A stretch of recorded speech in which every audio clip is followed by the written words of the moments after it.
नमस्कार दोस्तों, मैं अजीत कुमार आपका गाइड, मेंटोर और coach Tech Academy civil services में आप सभी का हार्दिक स्वागत करता हूं। इस लेक्चर में हम Indian polity chapter 2 constituent assembly को बिल्कुल बुक ओरिएंटेड और एग्जाम फोकस तरीके से समझेंगे। यहाँ हम केवल संविधान सभा से जुड़ी बातें ही करेंगे, कोई अतिरिक्त इतिहास नहीं। चलिए इस विषय की गहराई में उतरते हैं। किसी भी देश के लिए सबसे बड़ा सवाल होता है कि उसके नियम, उसका संविधान कौन लिखेगा। क्या ये कोई बाहरी ताकत तय करेगी या फिर देश के अपने लोग? भारत के मामले में तो ये बहस बहुत ही अहम थी। तो ये विचार आया कहां से कि भारतीयों को अपना संविधान खुद ही बनाना चाहिए? देखिए, ये सवाल बहुत महत्वपूर्ण है और ये जो संविधान सभा का विचार है, ये पूरी तरह से स्वदेशी था। इसकी जो पहली हम कह सकते हैं एक औपचारिक मांग, वो 1934 में M.N. रॉय ने रखी। M.N. रॉय ने जी, उनका तर्क बहुत सीधा था कि भारत का संविधान भारतीयों द्वारा चुनी गई एक प्रतिनिधि सभा को ही बनाना चाहिए, कोई और नहीं। मतलब ये जो आइडिया था, ये बहुत पावरफुल रहा होगा उस समय। बिल्कुल। और इस विचार को गति तब मिली जब 1935 में इंडियन नेशनल कांग्रेस ने इसे अपनी आधिकारिक मांग बना लिया। अच्छा। और फिर 1938 में जवाहरलाल नेहरू ने ये और भी साफ कर दिया। उन्होंने घोषणा की कि स्वतंत्र भारत का संविधान बिना किसी बाहरी हस्तक्षेप के बनेगा और वो वयस्क मताधिकार के आधार पर चुनी गई सभा बनाएगी। हाँ बिल्कुल, वयस्क मताधिकार के आधार पर। तो ये मांग तो भारतीयों की अपनी थी, पर इसे हकीकत में कैसे बदला गया? मतलब ब्रिटिश सरकार कैसे सहमत हो गई? यहाँ पर कैबिनेट मिशन प्लान 1946 की भूमिका आती है। अच्छा, कैबिनेट मिशन? जी, इस मिशन को भारत में सत्ता के शांतिपूर्ण हस्तांतरण और संविधान निर्माण की प्रक्रिया तैयार करने के लिए ही भेजा गया था। और इसी प्लान के सिफारिशों के आधार पर आखिर में नवंबर 1946 में संविधान सभा का गठन हुआ। यहाँ ये बात बहुत दिलचस्प हो जाती है कि इतने बड़े देश के लिए संविधान बनाने वाले लोगों को चुना कैसे गया? क्या आम जनता ने सीधे वोट दिया था? नहीं, ये एक सीधा चुनाव, मतलब डायरेक्ट इलेक्शन नहीं था। सदस्यों को एक अप्रत्यक्ष चुनाव प्रणाली, इनडायरेक्ट इलेक्शन के माध्यम से चुना गया था। मतलब इसका क्या मतलब हुआ? इसका मतलब है कि प्रांतीय विधानसभाओं यानी प्रोविंशियल असेंबलीज के जो सदस्य थे, जिन्हें जनता ने पहले ही चुन लिया था, उन्होंने संविधान सभा के सदस्यों को चुना। अच्छा, तो जनता के प्रतिनिधियों ने अपने प्रतिनिधि चुने। बिल्कुल। और इस चुनाव प्रणाली के 3 मुख्य आधार थे। क्या थे वो? पहला, जैसा हमने कहा, अप्रत्यक्ष चुनाव।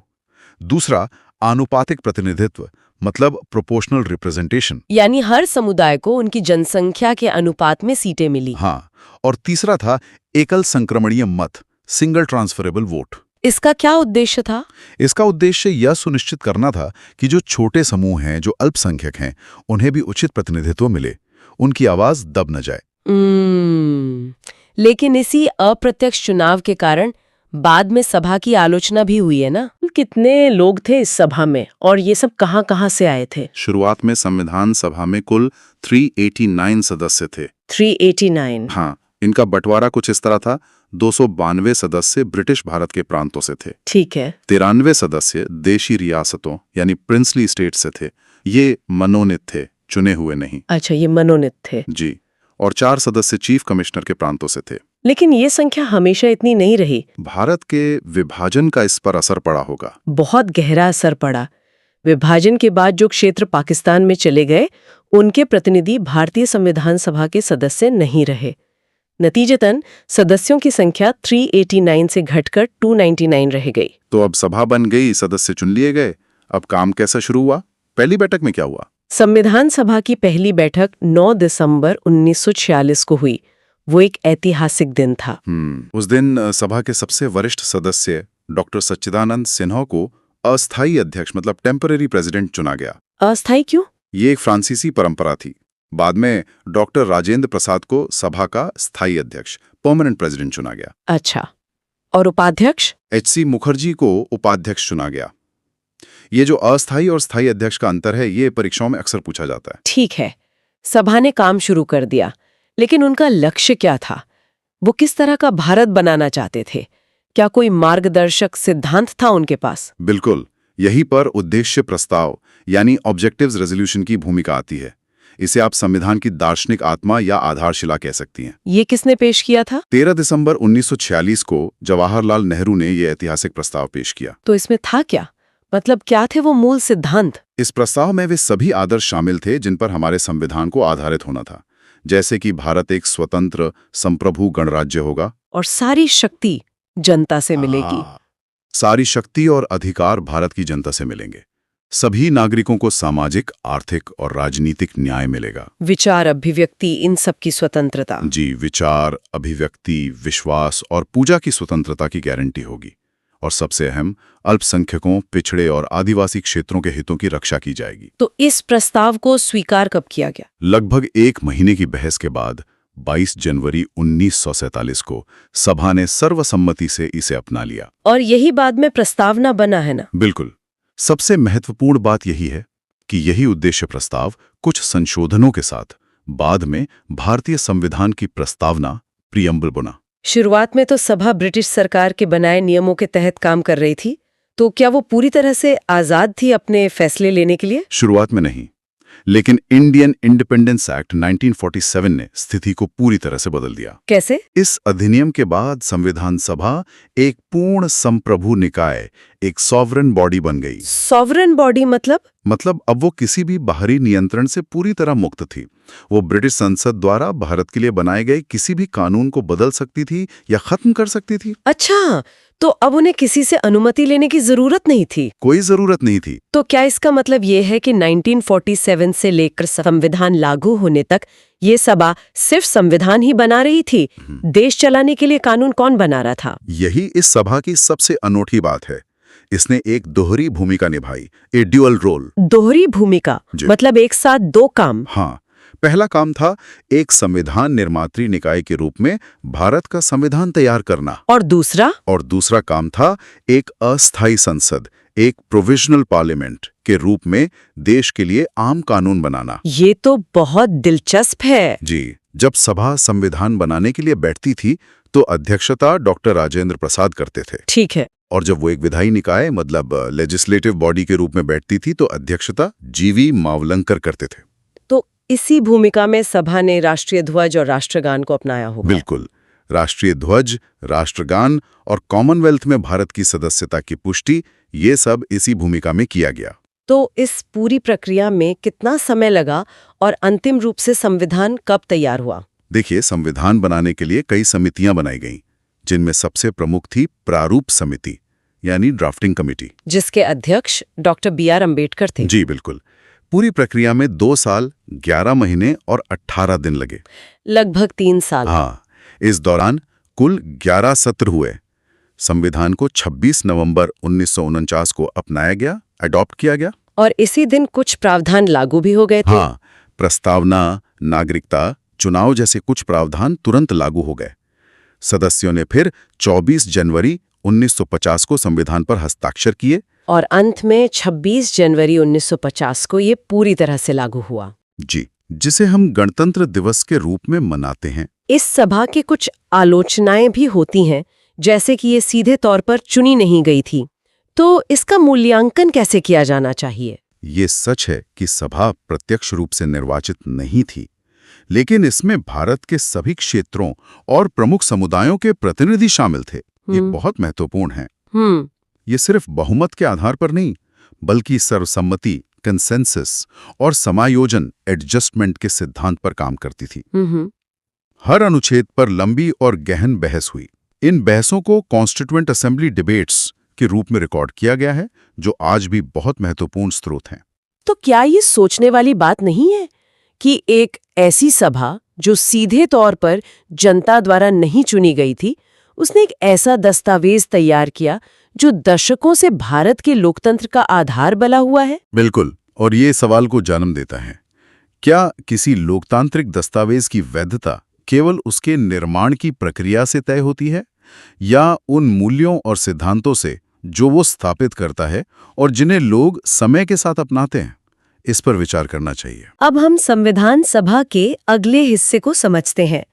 पिछली चर्चा में हमने संविधान सभा की पृष्ठभूमि और उसके गठन को समझा था। अब हम ये देखेंगे कि इस सभा ने संविधान निर्माण का अपना विशाल कार्य किस प्रकार संपन्न किया। बिल्कुल। देखिए, संविधान बनाने का काम कोई छोटा काम तो था नहीं। बहुत ही व्यापक और जटिल था। हाँ, भारत जैसे विशाल और विविधतापूर्ण देश के लिए तो ये और भी मुश्किल रहा होगा। जी, और इसीलिए ये संभव नहीं था कि अब सोचिए 300 से ज्यादा सदस्य एक साथ बैठकर हर छोटी बड़ी बात पर चर्चा करें। ये तो अव्यावहारिक होता। इसीलिए काम को कुशल बनाने के लिए एक प्रक्रिया अपनाई गई और वो थी समितियों के माध्यम से काम करने की। अच्छा, यानी काम को विशेषज्ञों के छोटे छोटे समूहों में बांट दिया गया ताकि हर पहलू पर गहराई से विचार हो सके। बिल्कुल सही। तो कुल मिलाकर 22 समितियां बनाई गई थी। 22? जी, 22।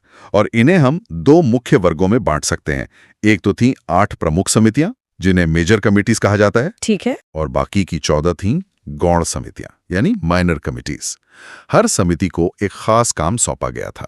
तो इन समितियों की कार्य प्रणाली क्या थी? मतलब वो अपना काम करती कैसे थी? हर समिति अपने विषय पर पहले तो गहन शोध और विचार विमर्श करती थी। इसमें वो विशेषज्ञों की राय लेते थे, दूसरे देशों के संविधानों का अध्ययन करते थे। और भारत की परिस्थितियों को भी ध्यान में रखते होंगे। हाँ, बिल्कुल। भारत की सामाजिक, राजनीतिक, आर्थिक सभी परिस्थितियों को ध्यान में रखा जाता था। और इस पूरी प्रक्रिया के बाद समिति अपनी सिफारिशों को एक रिपोर्ट के रूप में तैयार करती थी और फिर उसे पूरी सभा के सामने रखती थी। जी, उस रिपोर्ट पर फिर पूरी संविधान सभा में बहस होती थी। तो ये एक मल्टी लेयर्ड प्रोसेस था। इन सभी समितियों में से जाहिर है प्रारूप समिति यानी ड्राफ्टिंग कमेटी का नाम सबसे ज्यादा लिया जाता है। इसे सबसे महत्वपूर्ण क्यों माना जाता है? हाँ, प्रारूप समिति को आप एक तरह से संविधान निर्माण की प्रक्रिया का हृदय कह सकते हैं। इसका गठन हुआ था 29 अगस्त 1947 को। 29 अगस्त 1947। जी। और इसके अध्यक्ष थे डॉक्टर भीमराव अंबेडकर। इस समिति का मुख्य काम था कि जो बाकी सभी समितियों ने अपनी रिपोर्टें दी हैं, उन सब का अध्ययन करना। तो क्या उनका काम सिर्फ इन रिपोर्टों को एक साथ रखना, मतलब कंपाइल करना था, या इससे कुछ ज्यादा था? ये बहुत ही महत्वपूर्ण सवाल है। उनका काम सिर्फ कंपाइलेशन नहीं था। प्रारूप समिति का असली काम था इन सभी अलग अलग रिपोर्टों के बीच एक तालमेल बिठाना, उनमें जो अंतर्विरोध है उन्हें दूर करना। अच्छा। और उन सभी को एक सुसंगत कानूनी और संवैधानिक ढांचे में ढालना। उन्होंने संविधान सभा में हुई बहसों के मुख्य बिंदुओं को भी इसमें शामिल किया और इस सब के आधार पर उन्होंने संविधान का पहला मसौदा यानी फर्स्ट ड्राफ्ट तैयार किया। अच्छा, तो ये कहना ज्यादा सही होगा कि अगर बाकी समितियां इमारत बनाने के लिए ईंटें और सीमेंट जैसी सामग्री जुटा रही थीं, तो प्रारूप समिति वो आर्किटेक्ट थी जिसने इन सब का इस्तेमाल करके इमारत का फाइनल डिजाइन तैयार किया। किसी एक व्यक्ति की रचना नहीं है। हाँ, डॉक्टर अंबेडकर की भूमिका चीफ आर्किटेक्ट की थी, लेकिन ये पूरी संविधान सभा के सामूहिक प्रयास का नतीजा है। एक कलेक्टिव एफर्ट था। जी, संविधान के हर अनुच्छेद, हर शब्द पर घंटों बहस हुई, संशोधन प्रस्तावित हुए और फिर आम सहमति से उसे अंतिम रूप दिया गया। ये एक बहुत ही महत्वपूर्ण बात है। अच्छा, प्रारूप समिति के अलावा और कौन सी प्रमुख समितियां थीं और उनके अध्यक्ष कौन थे? कई और भी प्रमुख समितियां थीं, जैसे जवाहरलाल नेहरू 2 बहुत महत्वपूर्ण समितियों के अध्यक्ष थे। पहली थी संघ संविधान समिति यानी यूनियन कॉन्स्टिट्यूशन कमेटी। इसका काम केंद्र सरकार का ढांचा तय करना था। हाँ, और दूसरी थी संघ शक्तियां समिति यानी यूनियन पावर्स कमेटी, जो ये तय करती थी कि कौन सी शक्तियां केंद्र के पास रहेंगी और कौन सी प्रांतों के पास। और सरदार वल्लभ भाई पटेल, उनका क्या योगदान था? निश्चित रूप से सरदार पटेल ने भी 2 बहुत ही महत्वपूर्ण और संवेदनशील समितियों का नेतृत्व किया। पहली थी प्रांतीय संविधान समिति, प्रोविंशियल कॉन्स्टिट्यूशन कमेटी, और दूसरी, जो शायद उस समय की सबसे जटिल समिति थी, वो थी मौलिक अधिकारों, अल्पसंख्यकों और जनजातीय क्षेत्रों से संबंधित सलाहकार समिति। ये तो बहुत बड़ी जिम्मेदारी थी। हाँ, और उन्हें ये जिम्मेदारी इसीलिए दी गई क्योंकि जिस तरह उन्होंने रियासतों को भारत में मिलाया था, वैसी ही व्यावहारिक समझ इन संवेदनशील मुद्दों पर आम सहमति बनाने के लिए जरूरी थी। ये सिर्फ अधिकारों की सूची बनाने का काम नहीं था, बल्कि अलग-अलग समुदायों के डर को दूर करने का भी काम था। सही बात है। अच्छा, सभा की अपनी आंतरिक कार्यप्रणाली के लिए भी तो समितियां रही होंगी। जी हाँ, सभा के अध्यक्ष डॉक्टर राजेंद्र प्रसाद ने भी 2 प्रमुख समितियों का नेतृत्व किया। एक थी कार्यप्रणाली नियम समिति, रूल्स ऑफ प्रोसीजर कमेटी, और दूसरी थी संचालन समिति यानी स्टीयरिंग कमेटी। इस समिति को आप सभा का ट्रैफिक कंट्रोलर समझ सकते हैं। ट्रैफिक कंट्रोलर कैसे? मतलब कौन सा मुद्दा कब उठाया जाएगा, किस पर कितनी देर बहस होगी, कार्रवाई सही से चले, जी ये सब सुनिश्चित करना इनका काम था, ताकि सभा का कीमती समय बर्बाद न हो। समझ गई। तो इन सभी समितियों के मिले-जुले प्रयास से संविधान का मसौदा तैयार हुआ। इस पूरी प्रक्रिया में कुल कितना समय लगा, यह आंकड़ा अक्सर सुनने में आता है। संविधान सभा को अपना काम पूरा करने में 2 साल 11 महीने और 18 दिन का समय लगा। 2 साल 11 महीने और 18 दिन, हाँ। लगभग 3 साल। जी, इस पूरी अवधि में संविधान सभा के कुल 11 सत्र हुए। 11 सत्र? हाँ, 11 सेशंस। और इन सत्रों में कुल 165 दिन बैठकें हुई, जहां संविधान के हर पहलू पर विस्तार से चर्चा की गई। और अगर हम लागत की बात करें तो उस समय के हिसाब से लगभग 64 लाख रुपए का खर्च आया था। 2 साल 11 महीने और 18 दिन। कुछ लोग इसकी आलोचना भी करते हैं कि इसमें बहुत ज्यादा समय लिया गया। हाँ, ये आलोचना होती है, लेकिन अगर हम भारत की विशालता और जटिलता को देखें, इतनी भाषाएं, धर्म, संस्कृतियां और साथ में देश के विभाजन का दुख, तो सबके हितों को ध्यान में रखकर एक स्थायी संविधान बनाना आसान नहीं था। ये तो है। संविधान निर्माताओं ने जल्दी करने के बजाय सही करने को प्राथमिकता दी। वो एक ऐसा दस्तावेज बनाना चाहते थे जो आने वाली पीढ़ियों का मार्गदर्शन कर सके। ठीक है, तो मसौदा तैयार हुआ, उस पर बहस हुई और उसे अंतिम रूप दिया गया। अब इसे अपनाने और लागू करने की प्रक्रिया क्या थी? तो संविधान सभा ने भारतीय संविधान को औपचारिक रूप से 26 नवंबर 1949 को एडॉप्ट किया। इसीलिए हम हर साल 26 नवंबर को संविधान दिवस मनाते हैं। अच्छा, तो कुछ प्रावधान उसी दिन लागू हो गए थे? जी, नागरिकता, चुनाव जैसे कुछ प्रावधान तत्काल प्रभाव से लागू हो गए थे। और इस पर सदस्यों के हस्ताक्षर कब हुए? संविधान स्वीकार करने के बाद 24 जनवरी 1950 को संविधान सभा की अंतिम बैठक हुई। उसी दिन सदस्यों ने संविधान की 3 प्रतियों पर हस्ताक्षर किए। 3 प्रतियां? हाँ, एक अंग्रेजी में और 2 हिंदी में। और फिर इसे पूरी तरह से लागू करने के लिए 26 जनवरी 1950 की तारीख चुनी गई। इस खास तारीख का कोई ऐतिहासिक महत्व था? जी हाँ, इसका बहुत बड़ा ऐतिहासिक और प्रतीकात्मक महत्व है। 26 जनवरी का दिन इसलिए चुना गया क्योंकि 1930 में इसी दिन भारतीय राष्ट्रीय कांग्रेस ने पूर्ण स्वराज की घोषणा की थी और पहली बार स्वतंत्रता दिवस मनाया था। अच्छा, लाहौर अधिवेशन के बाद? बिल्कुल। तो उसी ऐतिहासिक दिन की याद को बनाए रखने के लिए संविधान को पूरी तरह से लागू करने के लिए 26 जनवरी की तारीख तय की गई और तब से हम इसे गणतंत्र दिवस के रूप में मनाते हैं। चलिए, ये तो हुई संविधान निर्माण की एक विस्तृत प्रक्रिया, लेकिन अब एक महत्वपूर्ण सवाल ये उठता है कि क्या संविधान सभा हर तरह से एक आदर्श संस्था थी या इसकी भी कुछ आलोचनाएं की गई? ये बहुत ही तर्कसंगत प्रश्न है। किसी भी ऐतिहासिक संस्था का मूल्यांकन करते समय उसके दोनों पहलुओं को देखना जरूरी होता है और संविधान सभा भी इसका अपवाद नहीं थी। उसकी कार्यप्रणाली और संरचना को लेकर कई गंभीर आलोचनाएं भी की जाती हैं। तो वो कौन से प्रमुख आधार थे जिन पर संविधान सभा की आलोचना की गई? इसकी आलोचना मुख्य रूप से 4 आधारों पर होती है। पहली और सबसे बड़ी आलोचना यह है कि यह एक संप्रभु मतलब सॉवरेन संस्था नहीं थी, क्योंकि इसका गठन ब्रिटिश सरकार के कैबिनेट मिशन प्रस्तावों के आधार पर हुआ था। दूसरी आलोचना यह थी कि यह प्रत्यक्ष रूप से चुनी हुई संस्था नहीं थी। इसके सदस्य प्रांतीय विधानसभाओं द्वारा अप्रत्यक्ष रूप से चुने गए थे, सीधे जनता द्वारा नहीं। यानी आलोचकों का तर्क था कि यह सही मायनों में एक प्रतिनिधि संस्था नहीं थी। सही कहा आपने। और इसी से जुड़ी तीसरी आलोचना ये थी कि संविधान सभा पर कांग्रेस पार्टी का प्रभुत्व था। हाँ, क्योंकि उस समय कांग्रेस ही सबसे बड़ी पार्टी थी। जी, सभा में उसके सदस्यों का भारी बहुमत था, तो आलोचकों को यह डर था कि इससे संविधान पर एक ही दल की विचारधारा का प्रभाव पड़ेगा। और चौथी आलोचना समय को लेकर थी, जिसका हमने अभी जिक्र किया कि बहुत ज्यादा समय लिया गया। बिल्कुल। कुछ आलोचकों ने तो इसकी तुलना अमेरिकी संविधान से की, जो सिर्फ 4 महीनों में बन गया था। संविधान सभा के एक सदस्य ने मजाक में प्रारूप समिति को ड्रिफ्टिंग कमेटी तक कह दिया था। अच्छा, ड्रिफ्टिंग कमेटी यानी दिशाहीन समिति। जी, क्योंकि उन्हें लगा कि ये बहुत ज्यादा समय ले रही है। ये आलोचनाएं तो काफी महत्वपूर्ण है।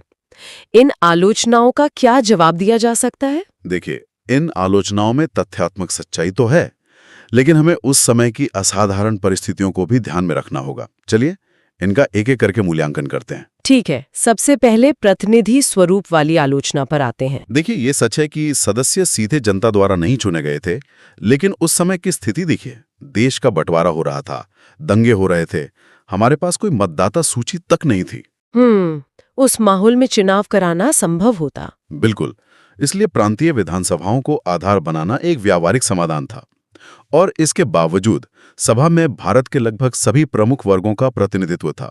हिंदू, मुस्लिम, सिख, ईसाई, पारसी, एंग्लो इंडियन, अनुसूचित जाति, अनुसूचित जनजाति सभी को जगह दी गई थी।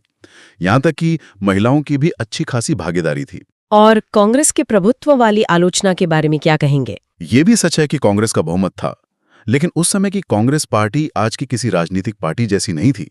वो एक अम्ब्रेला ऑर्गेनाइजेशन थी, एक ऐसा मंच जिसके भीतर हर तरह की विचारधारा के लोग शामिल थे। हाँ, उसमें समाजवादी भी थे, गांधीवादी भी और दूसरे भी। जी, खुद डॉक्टर अंबेडकर, श्यामा प्रसाद मुखर्जी जैसे लोग कांग्रेस के बड़े आलोचक थे, लेकिन उन्हें भी संविधान सभा और प्रारूप समिति में महत्वपूर्ण स्थान दिया गया। तो विचारों की विविधता की कोई कमी नहीं थी। और समय लगने वाली आलोचना का क्या तर्क है? इस पर हम पहले भी बात कर चुके हैं। संविधान निर्माताओं ने गति से ज्यादा गुणवत्ता और स्थिरता को प्राथमिकता दी। वो एक ऐसा संविधान बनाना चाहते थे जो दशकों तक देश का मार्गदर्शन कर सके। सही बात है। और आज 7 दशकों से ज्यादा समय के बाद भी भारतीय संविधान सफलतापूर्वक काम कर रहा है, ये इस बात का सबसे बड़ा प्रमाण है। बिल्कुल, ये प्रमाण है कि वो समय व्यर्थ नहीं गया। तो इन आलोचनाओं के मूल्यांकन के बाद हम संविधान सभा के समग्र महत्व को कैसे समझ सकते हैं? हम इसके महत्व को 3 मुख्य बिंदुओं में समझ सकते हैं। पहला, इसने भारत को एक स्थायी और मजबूत लोकतांत्रिक ढांचा दिया। संसदीय लोकतंत्र, स्वतंत्र न्यायपालिका, शक्तियों का पृथक्करण, ये सब सिद्धांत स्थापित किए। ठीक है। दूसरा, इसने हमें औपनिवेशिक शासन से वास्तविक संवैधानिक स्वतंत्रता दिलाई। अब भारत ब्रिटिश संसद के कानूनों से नहीं बल्कि अपने बनाए संविधान से चलने वाला था। और तीसरा और सबसे महत्वपूर्ण, इसने आधुनिक भारत की संवैधानिक और नैतिक नींव रखी। स्वतंत्रता, समानता, बंधुत्व और न्याय जैसे मूल्य जो आज हमारी राजनीतिक व्यवस्था के आधार हैं, उन्हें इसी सभा ने संविधान की प्रस्तावना और मौलिक अधिकारों में स्थापित किया। तो इस अध्याय का अंतिम निष्कर्ष या सारांश क्या निकाल सकते हैं? हम ये कह सकते हैं कि अपनी कुछ सीमाओं और आलोचनाओं के बावजूद संविधान सभा भारत के इतिहास की सबसे महत्वपूर्ण संस्थाओं में से एक थी। इसने अभूतपूर्व चुनौतियों के बीच भारत को एक ऐसा संविधान दिया जो लोकतांत्रिक है, समय के साथ बदलने के लिए लचीला है और साथ ही देश की एकता और अखंडता को बनाए रखने के लिए स्थिर भी है। ये अपने आप में एक ऐतिहासिक उपलब्धि थी। इस तरह संविधान सभा की भूमिका और कार्यों को समझने के बाद अब हम अगले अध्याय में भारतीय संविधान की प्रमुख विशेषताओं पर चर्चा करेंगे।